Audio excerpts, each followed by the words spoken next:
Salut à tous les amis, j'espère que vous allez bien. Direction le boulot, je suis KO. Franchement hier on est rentré de Belgique là, 300-400 km à peine. C'est là où tu te dis que le GT3 RS c'est quand même pas fait pour rouler. C'est pas non plus un truc de ouf tu vois, mais ça fait du bruit, t'as pas d'insonorisant. Et tu sais, alors j'avais pas ça sur le GT4 RS parce que je pense que c'est quand même moins radical. Mais tu sais, dès que je récupère la voiture et tout, je roule un peu et putain, t'entends des bruits de transmission de ouf et tout. Et je regarde Alan, je fais putain, c'est normal ça et tout. Tu sais, je me dis la boîte quand même, elle a 5000 km la voiture. Je dis c'est quand même bizarre et tout. Mais en fait c'est normal, il paraît que c'est normal. Les bruits de la boîte, t'entends tout, les pignons et tout, c'est un truc de ouf. Franchement c'est une vraie expérience cette voiture. En tout cas, merci à tous les amis. J'ai eu beaucoup de messages de gens qui m'ont dit bravo, félicitations, je suis content pour toi et tout. C'est gentil, franchement, merci à vous. Franchement, dans la vie d'un passionné auto, je pense qu'une GT3 RS, c'est quand même un moment... GT4 RS, c'était fou, surtout que c'était moi qui l'avais commandé, configuré, etc. Donc voilà, mais là c'est vrai que GT3 RS t'as un cran au-dessus et c'est quand même un grand moment pour un passionné de bagnole quand t'achètes cette voiture. Donc je suis quand même très fier de moi aussi parce que c'est quand même beaucoup de travail, beaucoup de courtes nuits, beaucoup de problèmes parce qu'on le sait, hein, on n'a jamais qu'on n'arrive pas à ces niveaux-là de voiture parce que bon voilà, vous le savez, là où je suis fier les amis, je vous le dis, c'est que mine de rien, ça fait quand même maintenant quelques années que je suis sur les réseaux sociaux. Il y en a beaucoup qui me disent ouais, je te suis depuis la Golf GTI grise. C'est ouf parce que je crois que ça devait être en 2018, donc tu vois, ça fait 6 ans.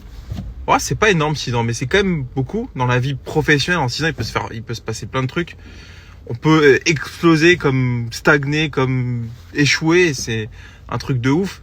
Mais en vrai, je vous ai quand même jamais menti dans le sens où vous avez vu la progression, qui est une progression qui est une bonne progression, qui est pas une progression exceptionnelle non plus, mais qui est une progression cohérente en regard du travail fourni et j'espère de l'innovation que j'ai pu apporter dans mes business. Quand je dis l'innovation, j'ai rien inventé d'extraordinaire, mais j'ai toujours essayé d'innover un petit peu dans mes idées, dans mes business. Il y a eu ma période caisse du Japon, il y a eu ma période Transakoto, qui est toujours la période actuelle.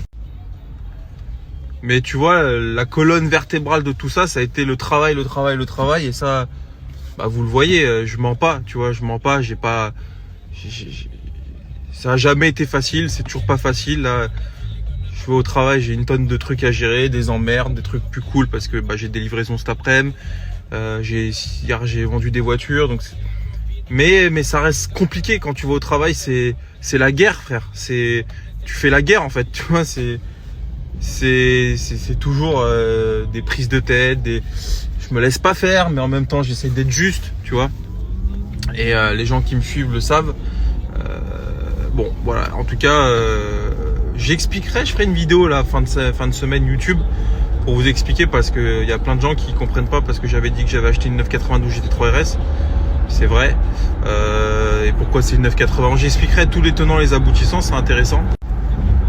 J'expliquerai tous les tenants et les aboutissants et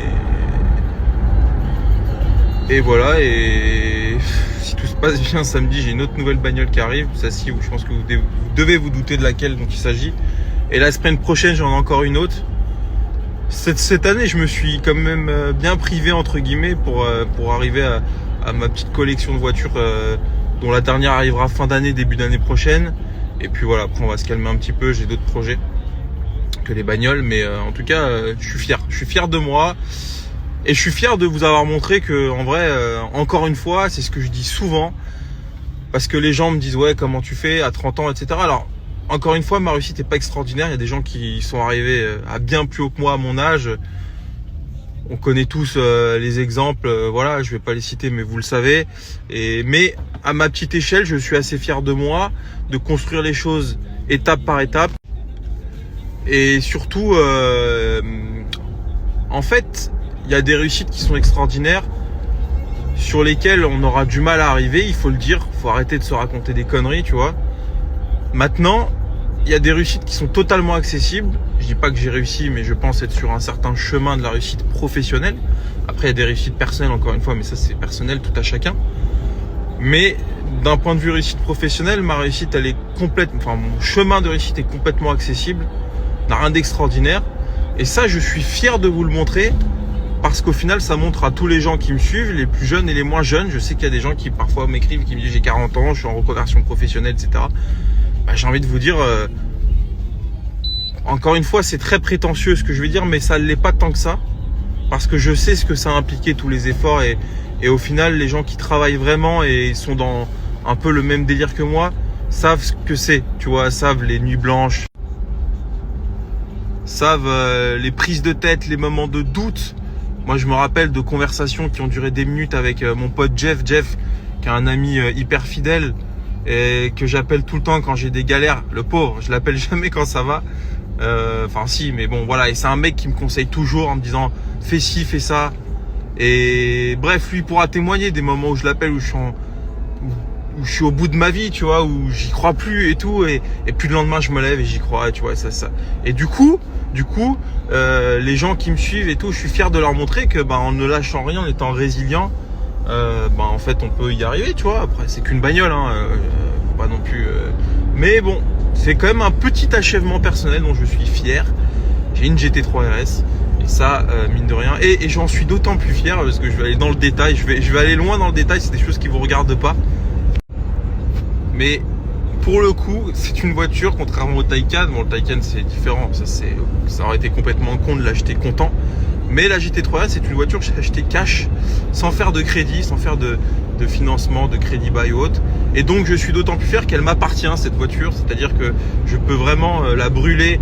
Je serais complètement con de le faire, mais je peux la brûler sans qu'un banquier vienne me dire la carte grise elle est pas à ton nom, tu vois. Bon là la carte grise elle sera pas du tout à mon nom, c'est une voiture que j'ai achetée avec ma structure, mais néanmoins c'est une voiture que j'ai achetée avec ma trésor et non en faisant un quelconque financement. Donc j'en suis d'autant plus fier. Et puis voilà, peu importe comment on l'a acheté, ce qui compte c'est que je l'ai dans mon garage et que je peux l'utiliser quand je veux, et que voilà. Mais voilà, je suis assez fier de moi, et puis voilà les amis, ne lâchez rien, parce que en vrai tout vient à point, à qui sait attendre, tout arrive un jour, je vous le dis. Dans le bon comme dans le mauvais, je crois fort au karma, et je pense que la personne qui distribue du bien autour d'elle et qui fait les choses correctement, qui travaille, qui prend soin des siens, etc., il lui arrivera des bonnes choses. Et je parle pas forcément sur le plan matériel, mais je parle plus sur un plan général. Ses objectifs se réaliseront, et voilà. Bon, au contrario, les gens qui escroquent, qui sont malhonnêtes, qui mentent, qui manipulent, etc., je pense que certains vont se reconnaître. Je pense qu'il y a une forme de karma. Alors peut-être qu'aujourd'hui ça va pour eux, mais voilà. Je pense que la vie est quand même bien faite de ce côté-là, même si je ne souhaite du mal à personne. Mais je pense que si on est dans le bon chemin, il ne peut que se passer des bonnes choses. Enfin bon, bref. Voilà les amis, passez une bonne journée, et puis bon, on va repartir sur les stories du boulot. J'ai pas mal de choses à vous dire. Cet après-midi, livraison d'une belle voiture, je vais vous la partager. Une ou deux arrivées, que je vais aussi vous partager. Bon voilà, on continue un peu le truc. Chartres, ça commence à prendre bien, on a rentré des bagnoles, tout nickel. Et puis les amis, je suis en train encore de développer peut-être une autre zone géographique. Là je suis en plein boulot là-dessus. Et enfin bon bref, j'ai plein de projets et je suis trop excité là-dessus, et bref. Mais ça demande beaucoup de travail et beaucoup de résilience, encore une fois.